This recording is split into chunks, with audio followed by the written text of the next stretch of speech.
Pour moi, c'est très intéressant de voir comment ils traitent la matière. Parce que on pense lumière, on est très technologique.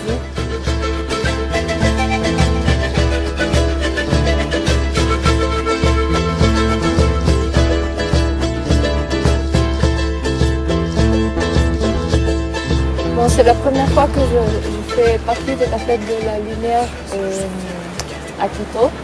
Et ça a été très intéressant parce que j'ai travaillé avec un groupe de Français, de 3 artistes français qui sont allés à Quito. Et eux, ils ont travaillé pendant un mois dans son œuvre avec des Quichuas qui sont de la partie du centre de l'Équateur. Donc ça a été très intéressant, ça a été un échange culturel avec la France un peu, et avec Lyon et l'Équateur. D'accord, c'est la première fois que vous venez à la fête des Lumières à Lyon. Qu'est-ce que vous attendez, comment vous imaginez cette fête par rapport à Quito? C'est la première fois que je viens à Lyon, au sud de la France. J'étais déjà à Paris, mais c'est la première fois que je viens si loin de l'Amérique latine.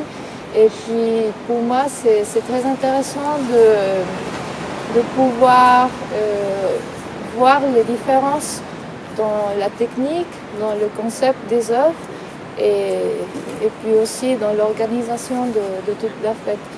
Maintenant, je viens avec un groupe de femmes, d'artistes aussi de Quito pour avoir des nouvelles idées, de voir ce que vous faites ici dans la fête de lumière de Lyon pour peut-être amener des choses vers Quito.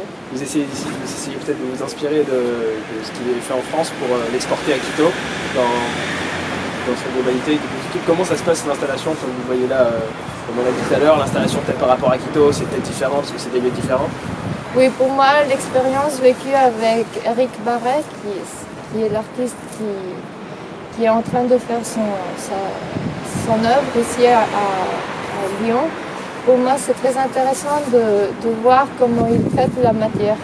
Parce que on pense lumière, on est très technologique, on a beaucoup de technologie. Mais quand j'ai connu Eric, il travaille avec le land art, avec la matière naturelle, avec du bois et tout ce travail manuel. Nous, on l'a perdu ou on le laisse un peu pour des techniques antiques. Donc en regardant le travail que Eric fait avec le tressage de la matière, pour moi c'est très intéressant.